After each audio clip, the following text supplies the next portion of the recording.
skills such as data science, for example, and broader transversal skills like problem solving or social and managerial skills.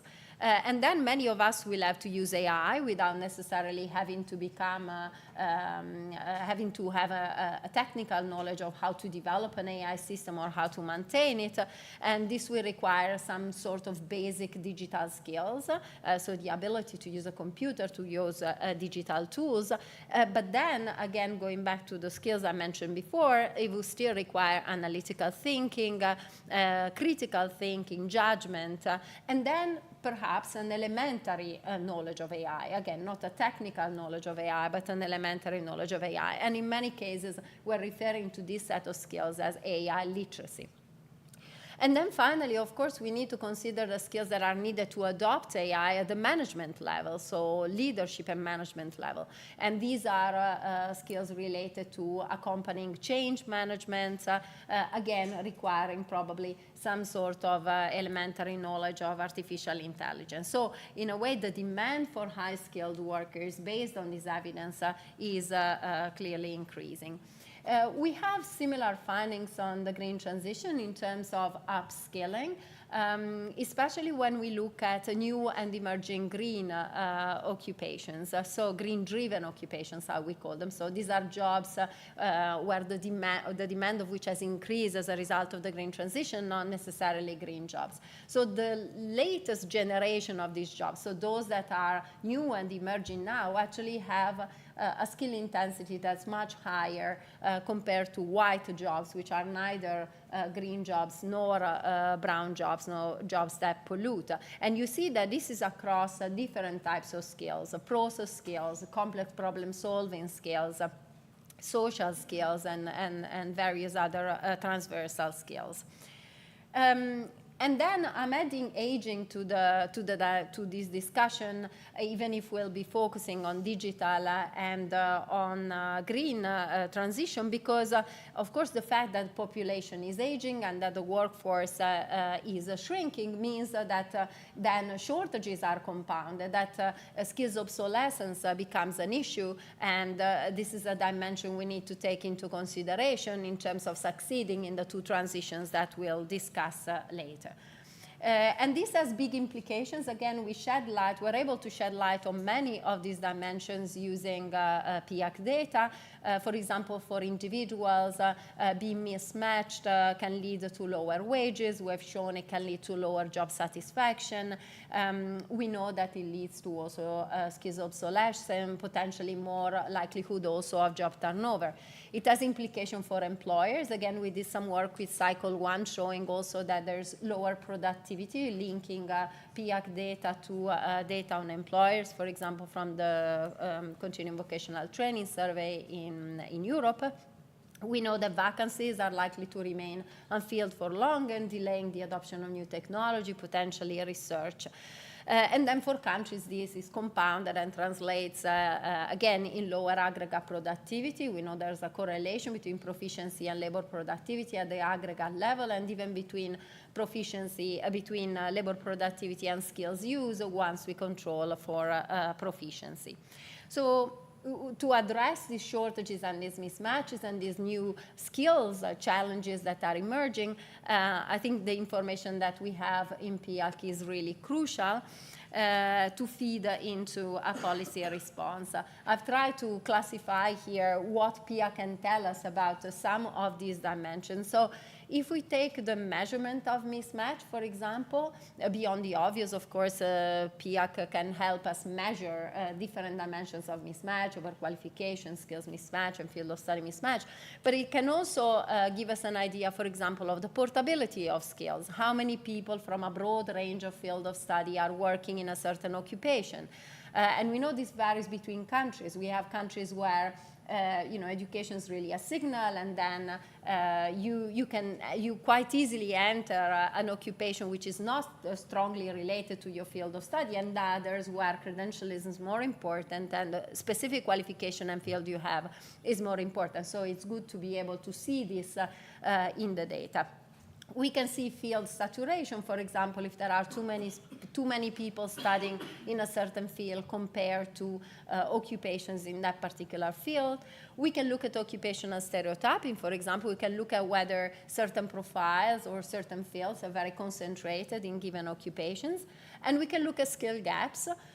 We ask people now in cycle 2, for example, if they feel they're underskilled, what they feel they're underskilled in. So we can see what's their perception of the skill gaps they have. And because we also, for many European countries, also did an employer module attached to the CVTS, there we also have questions to employers about the skill gaps they observe in their workforce.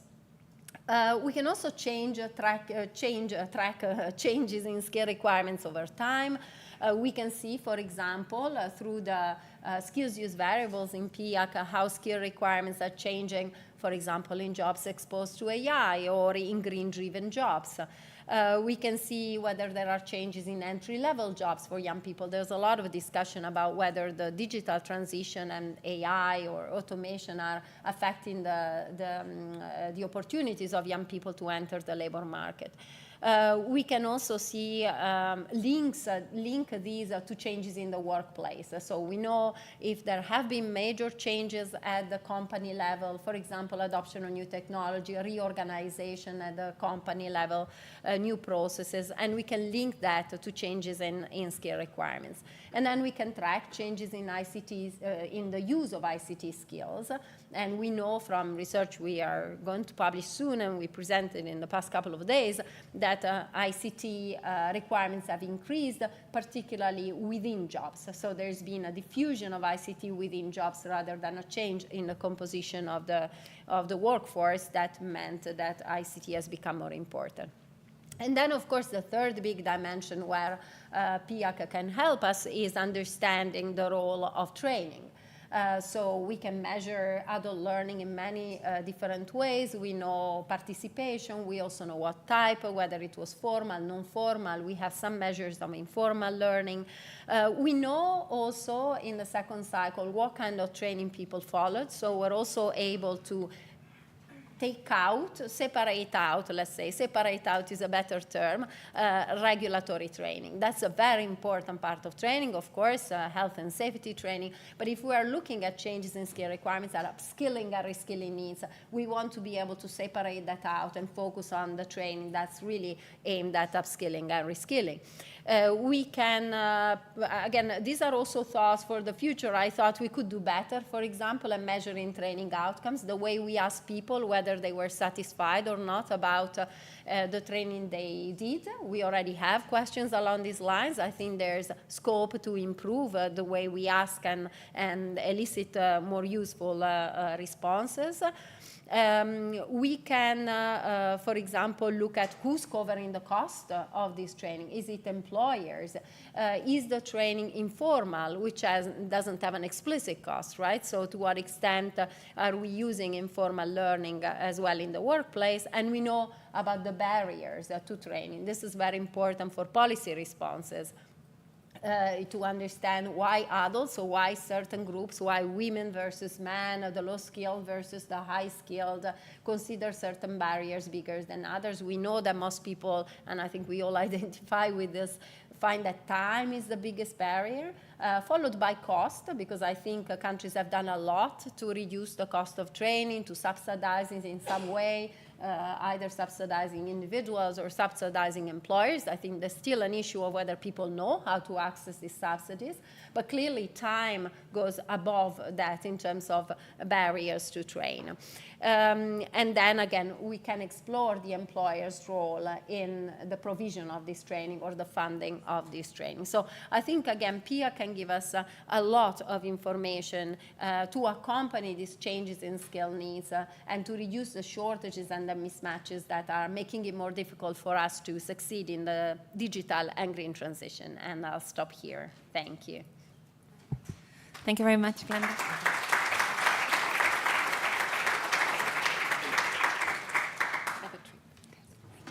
Well, now I would like to call our panelists. Now we have a great group of panelists today to discuss like how different countries, sectors, and even cities are actually looking at the skill shortages. I'm actually going to switch places.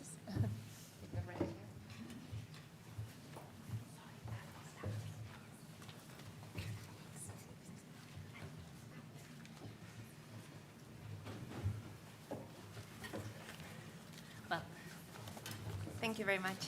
So today with us, today with us we have a great group of panelists. We have Alex Gordon, Minister Councillor at the Department of Foreign Affairs and Trade of Australia. Welcome, Alex. We have Natascha Reinthaler, and okay, thank you. I've been practicing, but no, not at all. Deputy Coordinator for Labour Foundations at the Austrian Public Employment Service. Welcome, Natascha. We have Patil Jabarian, Strategic Project Management and Quality Coordinator at Vienna's Public Employment Service. Welcome, Patil. We have Mariana Batista, Education and Skills Manager at WindEurope. Welcome, Mariana. And last but not least, we have César de la Fuente Ruíz, Head of the Education and Training Department of the Spanish Confederation of Employers, the CEOE, and representing today Business Europe as well. Bienvenido, César. Well, we have seen, like Glenda just shared, like our findings on what we see, like the skills that are important and that will still be important for like a while, and for the digital and the green transition to progress. And Glenda has also given us like some great examples of how PIAC data give us like useful information and could be used to like look at how these transitions are changing the labor markets. Building on that, I would like to look at our panelists and ask this question, which is, how do your countries, sectors, or cities identify the skills and occupations needed to support the green and digital transitions? And first of all, I would like to talk to Alex and ask you about Australia and what does Australia do to assess and forecast skill needs? Thanks, Patricia, and it's really great to be here and to be able to share a little bit about what's happening in Australia. And I should say that I should acknowledge that my colleagues who have briefed me for today unfortunately couldn't be here in person or online because it's in the middle of the night, but I hope I can do them justice. But look, I think it's fair to say that skills assessment and forecasting in Australia has been evolving over recent times. About a decade ago, the skills assessment work was really decentralised. There were multiple agencies involved in skills assessment, mostly at a regional area. There was very little national work, and what there was very ad hoc and sort of time-limited initiatives. And it was really clearly completely inadequate for dealing with the sorts of skills challenges that we have today. So in 2019, the government created what was called the National Skills Commission, which then evolved into an expanded Jobs and Skills Australia, which was established in 2022. And I just wanted to give you a bit of a sense of how we've approached the sort of reform efforts in skills assessment and forecasting. And it's really been characterised by 5 sort of key things. The first is centralisation. So we've really moved from that really fragmented approach to a much more national, coordinated, systemic approach and a whole of economy approach. The second one has been very data-driven, so which is obviously in line with what we're talking about today. But Jobs and Skills Australia really draw on a range of data sources, labour market collections, demographic and migration trends, technology trends, job advertisements, so really bringing together sort of more traditional data collections with big data sets and using AI. They publish an annual skills priority lists, which is identifying skills in current demand, but also importantly drawing on all of that work with analysis to inform our training and migration policies. The third sort of reform theme is working in close consultation with industry. So we have direct, proactive engagement with industry through what we call our industry and skills councils. So with a very sectoral basis, bringing together employers, unions and training providers. They work very closely with Jobs and Skills Australia to look at forecasts, to really bring that real world intelligence to the task. The fourth is a future focus. The Jobs and Skills Australia has a really explicit role in helping prepare the economy for the structural shifts that we're facing, and they've done a series of deep dives for a number of sectors, and one of those has been on clean energy to look at workforce capability and capacity to deal with the transition. The fifth, which might seem to be at odds with the first, which was the national focus, was really targeted and accessible data for end users. So we really have a very strong focus on regional data. Australia has a lot of geographic variation in terms of the nature of industries, geographic challenges, a lot of social variation as well. And Jobs and Skills Australia have developed a Jobs and Skills Atlas, which provides detailed data available at a statistical area which covers between about 100 to 250,000 people. So very localised, accessible data that targets local business, training providers and job seekers for really useful targeted skills data. So that's just a little quick overview of some of the reform efforts to really build that capability for skills assessment and forecasting, and it really has changed the nature of the skills discussion in Australia. Thank you. Well, thank you very much, Alex. And I can tell you that we've been looking at skills assessment and anticipation systems in our work, and well, the job that Australia does always comes up, and it's very interesting what you've been doing. So now I'd like to talk like from the industry perspective, actually, and I would like to ask Mariana, like when we discussed, you mentioned that at WindEurope, you've been analyzing how many people will be needed in the wind energy sector to achieve climate neutrality by 2050. You correct me if I'm wrong on anything anyway. Can you tell us a bit more about this work? Yes, absolutely, and thank you for the invitation. You can hear me okay? Yeah, perfect. First and foremost, I wanted to address why would an industry run some type of analysis as such, and actually the question was also asked during the break of why is renewable energy, or specifically the wind sector, here today, and why is it important, the topic of education and skills. And to give you a bit of an answer there is taking a step back.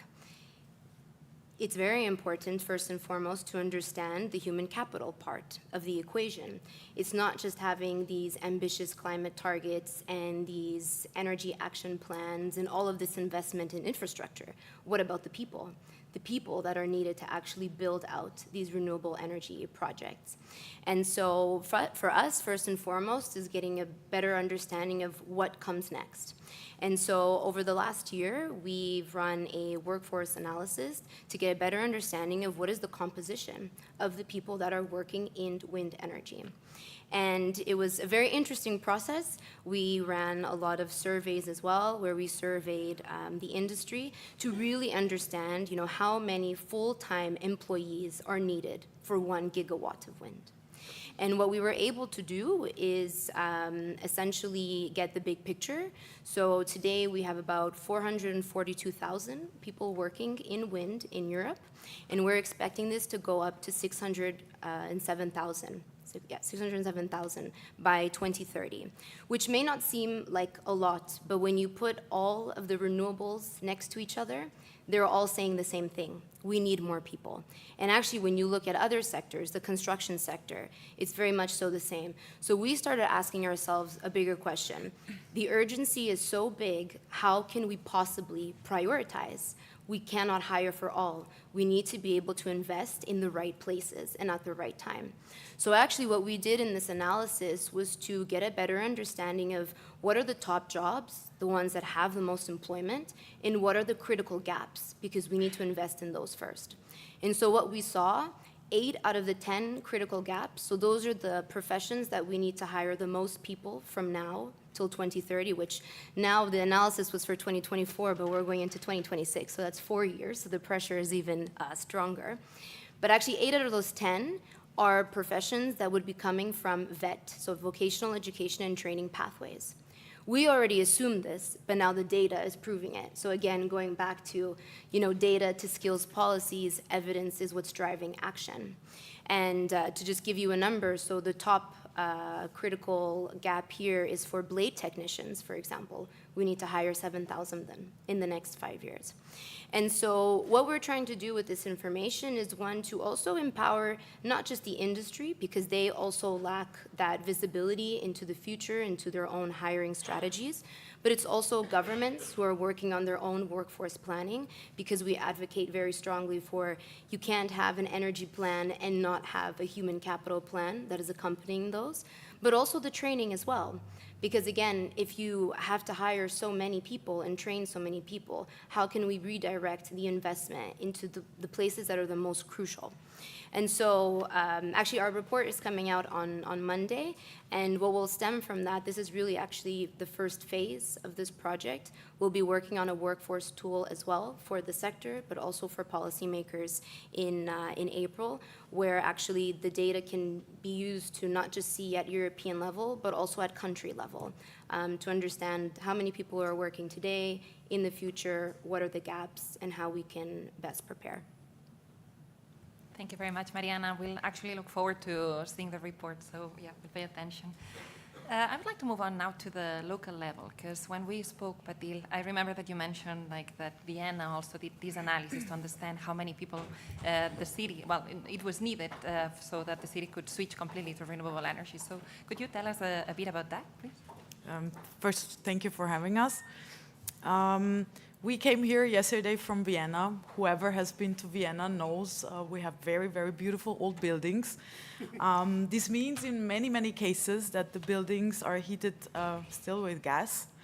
So the city of Vienna has pledged to reach zero net emission by 2040, which means that 500,000 gas heating systems should be removed or replaced with sustainable alternatives, mostly in Vienna district heating. And as my colleague here said now, the question was, who's going to do this? Who's going to do the job? And who's going to do the actual job when the industry in Vienna is complaining of the shortages of the skilled labor in the market? When it comes to heating and plumbing technology and electrical engineering. At the same time, we have around 9,000 young adults, relatively recent immigrants, Syrian and Afghanistan refugees in Vienna, who are unemployed and don't have any finished education or training. Their lack of German and basic skills makes it difficult for them to find lasting and gainful employment, even as apprentices. And this is a group that is often problematized. We did a research with the Viennese Employment Foundation Fund and the Chamber of Labor, where we looked at the labor market study on decarbonization of buildings in Vienna. And the study answers the question of which professions are necessary, to what extent we need for thermal renovation and conversion of heating, and what skills does one person need to work in this field to achieve our aim. From this research, with the challenges of decarbonization, skills shortage, unemployment, we decided in 2023 with all our social partners that we will create something that is called EcoBooster, a project to support young adults who are between 18 to 25 years old and who are refugees in Vienna. And I will tell you more about this in the next question. Thank you so much, Patil. That's good. Then an incentive to continue paying attention. That's good. Well, perfect. So we have discussed a bit how you have been identifying these shortages, in the context of Australia, in the wind energy, and also in the case of Vienna. So I would like to discuss now a bit solutions, and what you've been doing, which kind of initiatives your different institutions have been pushing. So I would like to start with César and ask you from a business, your perspective actually, what challenges did you see and what actions did you take to address the current and the upcoming skill shortages that you are seeing? Good afternoon, Patricia. Glad to see here. Glad to be with all of you. I'm trying to be as entertaining as possible because of this IR. I try to avoid putting all of you to sleep. Sorry so much. Let me to introduce to the company's problems that we want to solve, no? In a context of the European context, no? We are the same common problems in all of Europe, no? We need to face the triple transition, the digital transition, the green transition, and demographic transition. No? My colleagues, Patil and Natascha was talking. Sorry, not Natascha. Mariana was talking about that. You say so good. No, we need more people, and we need more people in every sector and in everywhere. So. What the results that the data in Europe is that between 2012 and 2021 we lose 5 million workers in all of Europe. No, we pass from 269 million of workers until 264. Experts usually said that from here to the 2050, that is the day after tomorrow, we are continuously losing people, and we may be losing around 35 million. And if don't change any politics or something like that, it's probably that until the 2100, that is so far away, but it's the problem that we need to face in, until the 2100, we almost lose 60 million of workers. So we need people, we need more people, and we are continuously losing them. What are we doing now from companies, for the companies organizations? Well, we are to embrace the European Pillar of Social Rights, first with the Osnabrück Declaration, and later, several months ago, with the Herning Declaration. We are trying to, all the European countries are trying to commit it with 3 important parts. No? First of all, we try to reduce the early school leaving and increase the number of our students in upper secondary education. Second, we are trying at least the 80% of citizens over 16 years old in basic digital skills. That is very important. And the last one, it's not less important, is ensure that from now to 2030 and onwards, at least 60% of citizens, of our adults, participate in training activities every year. And this every year is very important because it's the 60% every year, no? And what is the problem for the future? What is our plans for the future? Well, we are trying to work to develop an European Union talent pool or something like that. It's a space or a digital space where the companies can find the different skilled or trained workers in everywhere from the Europe. We are trying to create a faster recognition of external qualifications process, because it's very important to know what the people know to do. Not only what is they doing, what to know to do, and try to ease into the mobility of apprentices workers. That not all the countries are the same opinion it as well, because it's very important for countries like Spain, for example, that we need to attract a lot of workers. But what happened with these countries that their citizens leave their countries to travel to other one, no? And there are another point that I would like to put in relevance in every framework, that it's very important to improve linguistic competences, because there are a lot of difference between different countries of Europe. No, there are citizens of Europe that have a very development linguistics competence for the Eastern countries, for example, but the Mediterranean countries, we we have seriously problems to speak in different languages. It's not my case, as you can see it. But no, we have problems to work or to interviews in other countries, no? So I suppose that this is more important for that. Nothing to more that we need to have more person, to attract more people, and to facilitate the administration process for get everything. Thank you very much, César. And actually, a lot of the things that you mentioned is work that we've been also recommendations that we've been doing. We've been pushing a lot, in terms of recognition of prior learning. We've been also looking. My colleague, actually, Anya, looked quite a lot at barriers also for to training. So yeah, so what you mentioned, it's pretty aligned to a lot of the recommendations that we've been giving in the last few years. And so I would like to now move on to Alex and ask you, you've told us a bit already how about this big structure about how to get information. But I'm wondering how this data is then used to design concrete education and training programs. Thanks. I'd like to share an example, not just about how the data is used, but also the role of our jobs and skills councils in particularly in adapting training offers in a rapidly changing context.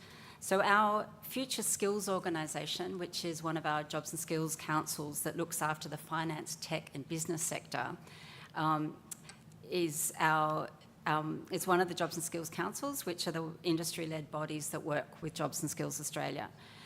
They basically have a role of providing industry intelligence and providing interface with the sector, but they also have quite a practical role at really working with the sector in the context of transitions. And improving the skills needs or addressing skills needs. So Future Skills, the Future Skills organisation has a number of initiatives that are currently underway. And I wanted to talk about one particularly that's targeting the acceleration of the delivery and uplift of AI skills. So a very fast-moving sector in which best practice hasn't really been defined, but is also rapidly changing and constantly evolving. So one of the initiatives that they are running is the Future Skills Organisation Accelerator for AI. And its aim is really to mobilise the vocational education and training sector to skill teachers and trainers and to collaborate with the training sector. The Accelerator operates a national collaboration hub and provides essentially a forum for practical experimentation. They have partners that are supported to share tools and resources through this forum and to participate in what they call action sprints, which are effectively co-designed projects that trial solutions and then share the results. They're already showing a lot of significant achievements. We're seeing a rapid uplift in AI capability among VET providers, so vocational education and training workforce, tangible productivity gains in the teaching and operations of training providers, scalable knowledge base, so reducing duplication and increasing the acceleration of adoption of AI technologies. But also the Future Skills provides that bridge between industry and training providers. So ensuring that the training that they are providing and the skills are relevant to the needs of the business sector as well. We've currently got around 300 partner organisations that are actively participating and contributing, so sharing their expertise, resources, tools, knowledge and experience. And it's been a really significant success about really having a adaptive workforce that are providing that skills training in what is a rapidly changing sector. Thank you. Thank you, Alex. And actually, this is a very nice example because something that we keep hearing about is that, yeah, we can get the information, but the policy responses take a while and the design of training. So having, creating such a, this kind of system in which you can develop programs quickly and kind of implement them, yeah, it sounds like a very good idea. So, well, we've been hearing already about the demographic challenges, no? And César was telling us about how basically the working age population is going to shrink significantly. So we are going to move like now to speak a bit like how to find workers, like to actually cover these shortages, no? And I would like to first speak with Mariana and tell us a bit about this, like the WindEurope, like the support that you gave from WindEurope to workers in industries that are expected to shrink so that they can move to the wind energy sector. Thank you for the question.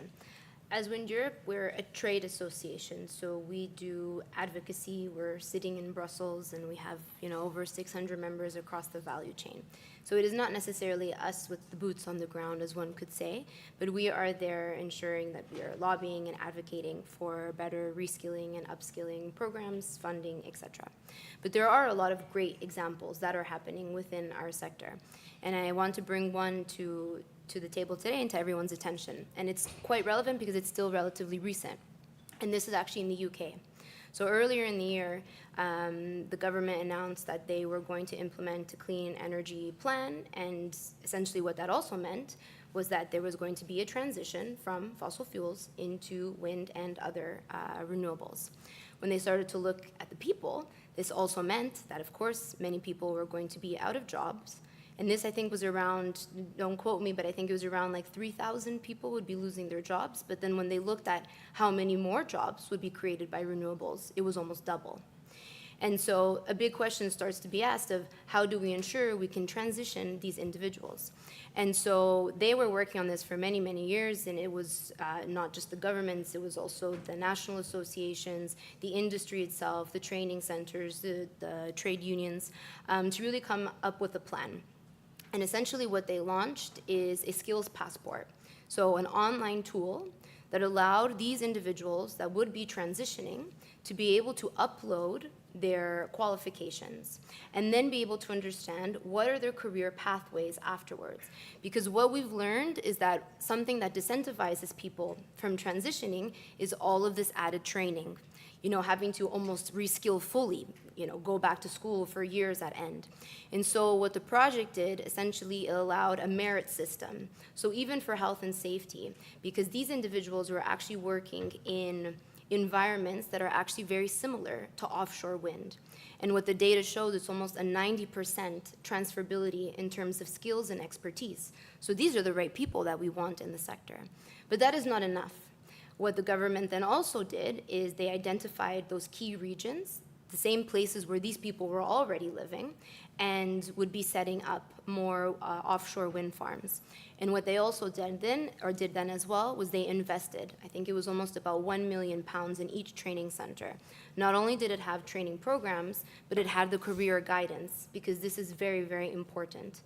And so what they saw, and I mean, this is a project that's been going on for a year now, is something that allows people to transition and to feel that they have the tools to be able to do that. And here, the recipe is three things. In order for this to work, you need the government on board, you need the industry, and you need the training centers as well to be working together. And this is not just the case in the UK, we've seen this also in Romania, some really good examples from coal miners to also working in wind. Poland as well, they've worked a lot in reskilling military officers as well into wind. But still, there's one very key point here in the recipe is making this attractive. Because you can have all of the tools, but if you don't make this attractive and you don't even make these roles visible, how will you possibly be able to, convert these individuals over? So this is something at WindEurope we've been doing a lot over the last few years, is really bringing the visibility to not just wind, but really all renewables, because again, there's so many more to come, and so many more positions that need to be filled, but people aren't aware of it. And especially not in primary and secondary schools when you ask children what they want to be. It's still, which of course we still need doctors and lawyers and dentists, but we also want to start hearing, these other roles that will definitely make up a big portion of the labor market. Yeah, thank you, Mariana. And yeah, you're right. Definitely, students need to have better information when they make their decisions, because then, it really determines a lot, their occupations. Absolutely. And it's also very nice to hear about the skills passport, because even how much we will need to reskill, upskill, and all these, and how many probably transitions there's going to be, having this information about which are the career pathways, uploading your qualifications. It seems like a very nice initiative. So I would like to now bring in Natascha, because you've been here listening all the conversation. Yes. And I would like, so basically, well, in the case of Natascha, what I would like to hear from you is that last time we spoke, you told me a bit about the environmental foundation and how the environmental foundation is upskilling and reskilling long-term unemployed. Yes. So if you can tell us a bit about that. Yeah. Okay. So the Environmental Foundation is an Austrian-wide emplacement target foundation for unemployed people with compulsory school leaving certificate, or who have an education no longer usable on the labor market, or have a qualification for academic training but no knowledge in the ecological field. So the goal is to reach a fully insured employment relationship through a dual training system. Because we have, of course, we have a shortage of skilled workers Austrian-wide, not only in Vienna. And we have also this problem of the I'm so sorry. Of the distribution of the age through the country. We have a lot of young people in the east, in Vienna and surrounding areas, and a lot less in the west. But not even in Vienna it is possible to train enough young people and bring them into this work. So we created the Environmental Foundation, who is open up from the age of 18 years with no limit, age limit. So when the Austrian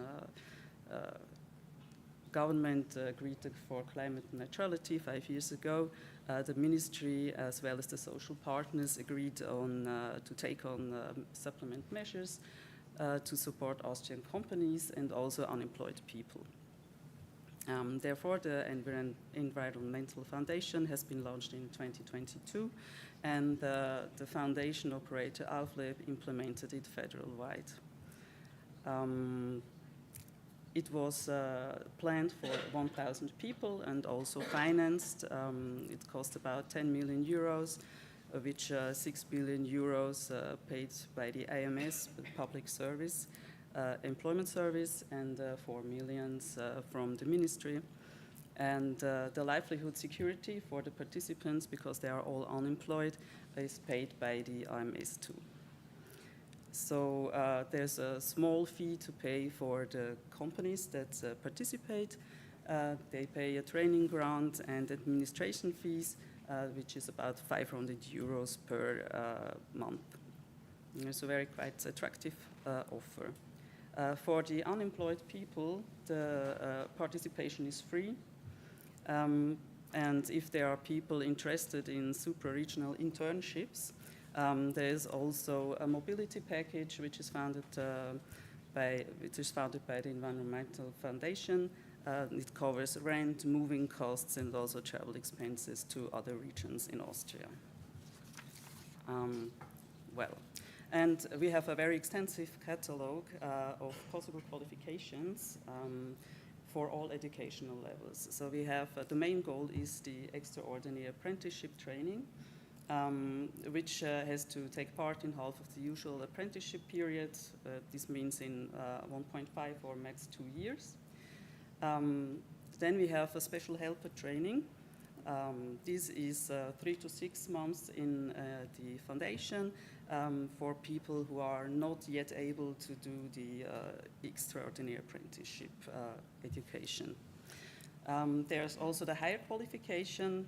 Takes also 3 to 6 months for people who already have some educational, but need something on top to take a good work. Then also we have academic training, so they can study up to 3 to 4 years if they have a company that will take them over. I also have some numbers. In building technology, we have 268 participants. Energy production and distribution, this means photovoltaic, wind, and hydropower, 215 participants. There's also agricultural and forestry professions, 38, and green mobility, of course, operation logistics, and it goes on and on because there are really much possibilities. So, and why does it work? It is case management, which is done by the foundation operator, the company that takes part, and also the participant. They are very closely watched, survived, and supervised by the foundation operator. If there should any problems arise during this education, the foundation operator is the first contact. And in the beginning, when the participating companies start looking for suitable people at the AMS, they have help from AMS and the foundation operator. When they finally match, there's a company, there's a participant, the right training will be chosen, and it will also written down and documented in the individual education plan. So this is one of the pros of the foundation, because this individual education plan can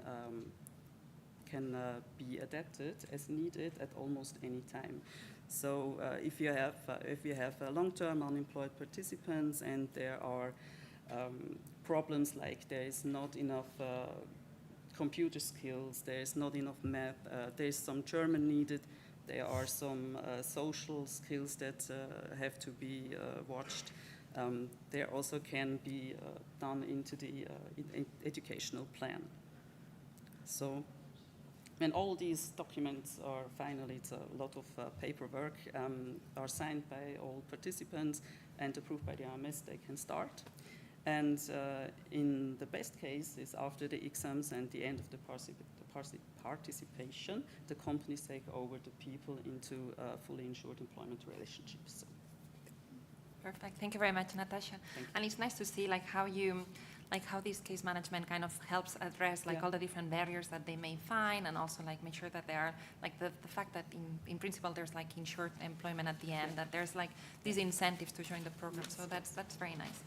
And well, Patil, I would like to hear a bit more about EcoBooster, because actually one of the often overlooked groups is these young migrants and refugees. So so if you can tell us also a bit how you find them and how you engage them in the program, that would be great. I told you earlier, we have the industry who's saying we don't have the skilled workers.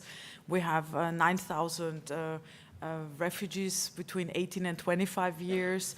And we have the aim of the city of Vienna to cut out gas till 2040. So we take all of this, and we created the project to try and show how they could be flipped and have a win-win situation. The objective is to train immigrants as skilled workers for the energy transition in Vienna. The aim at the beginning was to train 100 immigrants by 2027. We already have 180 immigrants now in the training, so we already reached our actual aim by now. The AMS, the Public Employment Services, and also the Vienna Chamber of Labor, and the WAF, who takes part of this, the Vienna Employment Promotion Fund. We are convinced that the people are not the problem.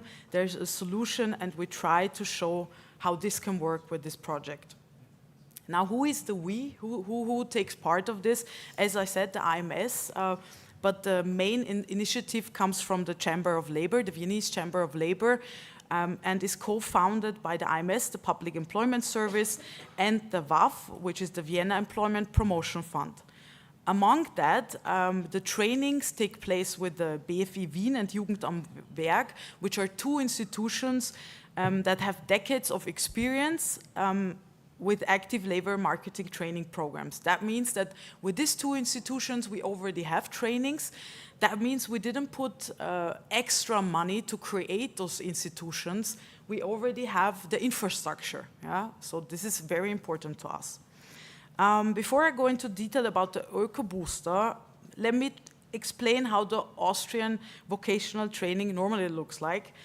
We have a dual system of vocational education and training. Young people are trained as apprentices in a company and attend a trade school for at least 3 years. About 75% of that time, they're being trained in the businesses, very important, who receive financial compensation by the public.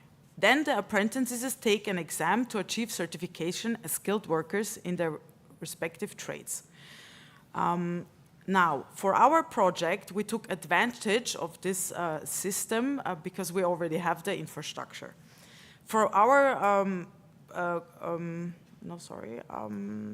so when we started the EcoBooster, the participant that we got, they didn't have a good German skills, yeah? So most of them had A2 or B, let's say A2. So we started making a 6 months program to get them involved with the German easy language training. Where could we find these young immigrants that we're looking for, that we want to get into the training on long term? The training is 18 months, so they will start with the 6 months German course first and then go 18 months into the training. Actually, we started thinking, where could we find all these young adults, and our target group are often associated in malls. So we also had a lot of information in places where we could find and see them.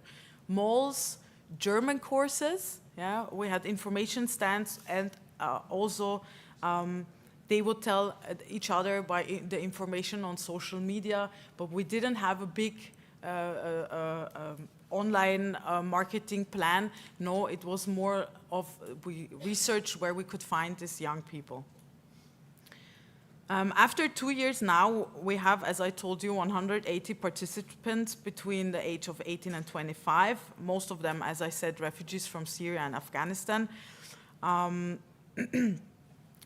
It's also very important to know that all of them started with different German levels and have little to no formal education before that.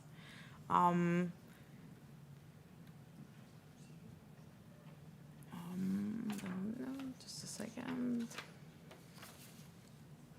Also, it is very important to know that the groups are very small. Every class has only 15 people, and they form the basis for their class for the next, let's say, 1.5 years. Also important to note, there's a lot of social work that has been put into it, field trips, workshops, and low-budget leisure activities, further to sense the sense of self and citizenship. Also, it is very important to note that we tried that some of our teachers and trainers and social workers speak their language, because as I said before, the participants have low German skills, so they're able to connect with the students at a different level, help with understanding, and act also, very important to us, as role models.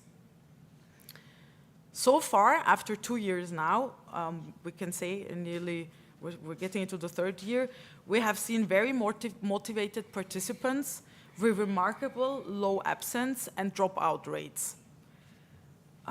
With their certification exams, the EcoBooster will be sought after skilled workers who we will have the chance to work in the fields that I noted earlier.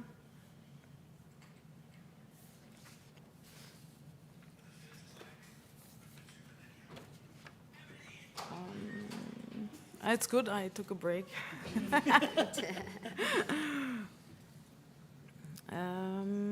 Yeah, as I said before, that the training facilities have decades of experience in vocational training for adults. We have very modern tools and machines that are compared also in the European network. However, experiencing the workplace reality on a construction site cannot be replaced. So in this, while they have this training and the 18 months that I explained to you, they have a 2 months work experience in a part of the training at a company. Already, we also try to connect them with the industry leaders in the energy sector, and we try to connect them during the education, so that, like Natascha said, our aim is that after the education is finished, they immediately start working in this field. By upskilling young people from vulnerable backgrounds, not only do we provide them individually with an attractive perspective, but we also help ease the skills shortage, and we can boost the energy transition in Vienna, one skilled worker at a time. And the best example is me, because my parents in the 1980s came as refugees to Vienna, not from Syria, but from a country next to it. And these programs show that people, young men, they have a chance to get education even if they start with nothing. Thank you. Thank you very much, Patil.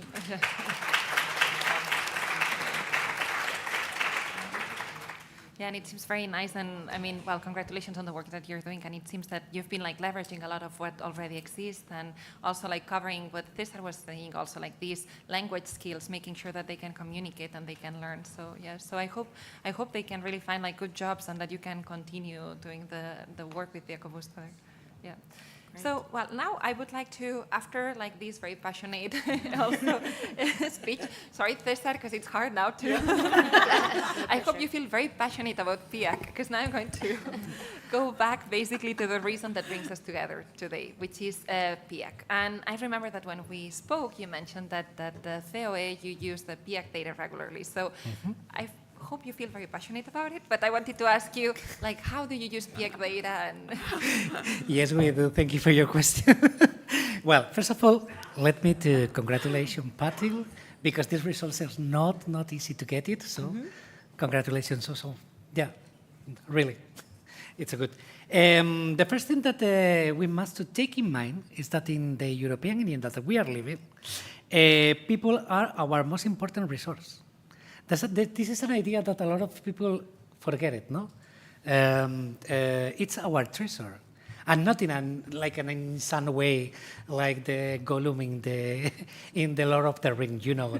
We appreciate our people because person is the real important thing that we are taking care.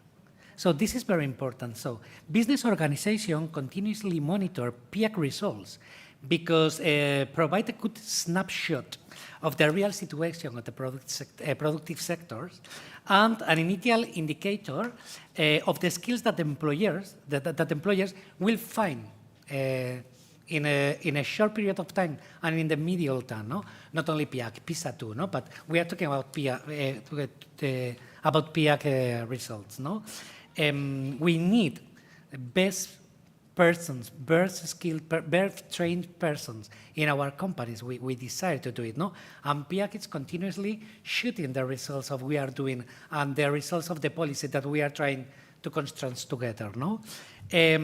However, in today's world, with an increasingly rapid and abrupt changes, and where knowledge becomes obsolete in a very short period of time, the resulting mathematics, linguistic, or critical results, problem result that the PIAC is doing in a digital with digital skills, of course, I know, but are very interesting data.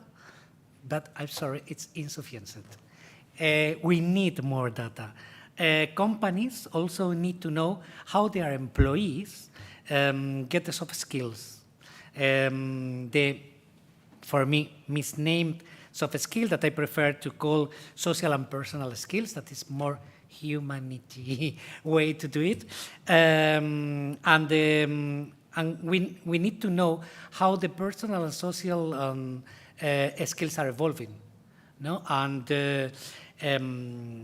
for us, it's very important to knowledge, to know, I mean, knowledge is very easy to acquire.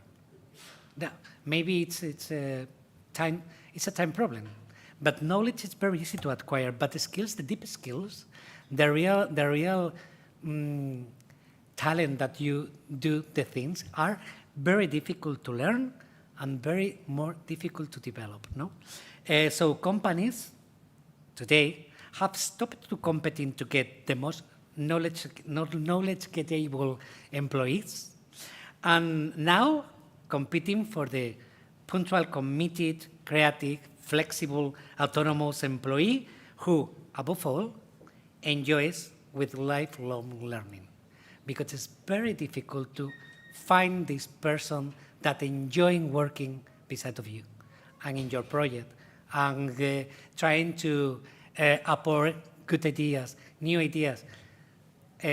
We love each time that we find someone who make mistakes working with the opinion and continuously broken things and something like that, but the real person who are completely committed with your project. So that's all. Well, thank you very much, César. Actually, that's great that you're mentioning that, because, well, during these 2 days we've had the committee for PIAC, and we were also like thinking about the future of PIAC. So it's great to know also, like from your point of view, which kind of information we are missing, like what employers care about. So this punctuality, like the motivation, like the openness to learn, and yeah. So it's great that you're mentioning that. So we are like almost at the end of the panel, so I would like to, since we have such a great audience today, like full of experts in education, in labor markets, in skills, I would like to open the floor to see if there are like any questions or comments from the audience. So we have a couple of microphones here, so if you have any question, please just raise your hand, and either me or one of my colleagues will.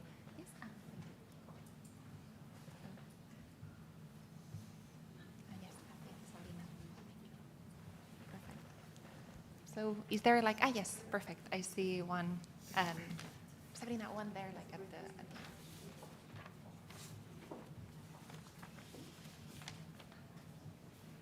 No, I first want to thank the organizers because it has been a fascinating discussion. I keep taking notes because it sparks a lot of thoughts. My question may be a little bit controversial, and I know that. I have to say that I myself don't have a formed opinion on this, but I heard two different, things in this table. On one side, we are discussing the use of the data to make skilling pathways more efficient, faster, etc. And on the other side, on the programming side, we are still hearing about programs that target specific population groups with specific skills for specific sectors, right? So I would like to hear your reflections on to what extent we should pursue this type of strategies. And I come from the World Bank, and it's some reflection that also applies to our projects. Like any project that is targeting migrants is giving them entrepreneurship training instead of trying to reconvert the skills instead of other things. Today we heard you are training them to meet a demand for labor in specific sectors. Makes sense to the sense that they are the incoming people. But if we think about where is the frontier in the use and application of this data, right? The frontier would be on trying to identify the workers in the labor market among the ones that are entering and the ones that are already there, who can be more rapidly and at a lower cost retrained to meet those sectors, right? Like, so we would be not looking at the entering a specific sector, no? All of the migrants doing construction, all of the migrants doing energy, although I understand that it's easier because it's relatively low skilled, right, for them. But we would see people, switching sectors, and in that switching process, also opening other opportunities to the ones that are entering the market, whether it's the migrants or whether it's the youth graduating from college, right? So over to you. Well, thank you very much for the question. I'm wondering maybe Mariana or César, if you would like to know. César, you, or like that's, well, so if not, I think I'll go ahead and answer the question, and you guys add like it, exactly, complement. So yeah, so I see basically what you're saying is that there's this tension, no, between like the use of data to like see what's needed, and then like there are like programs that are like very targeted in some sense, no? And what we would like to do is ideally have like this great information in which instead of targeting programs for long-term unemployed or for like migrants, we just like kind of like locate like kind of in line of what Mariana was saying about the skills passport, we locate these people that are like kind of ready to go. Like we do like a very short and very like, we reduce cost and these people are ready to go, right? So yes, so I agree with you that it would be great to have this information. However, me personally, I haven't met a country yet that has this information, unfortunately. I think that we are like moving towards this direction. Like we see, for example, that a lot of public employment services, they have started gathering information from the job seekers about the skills that they have and having a lot better information. So I think this is possible in the future, but like we are not there yet, unfortunately.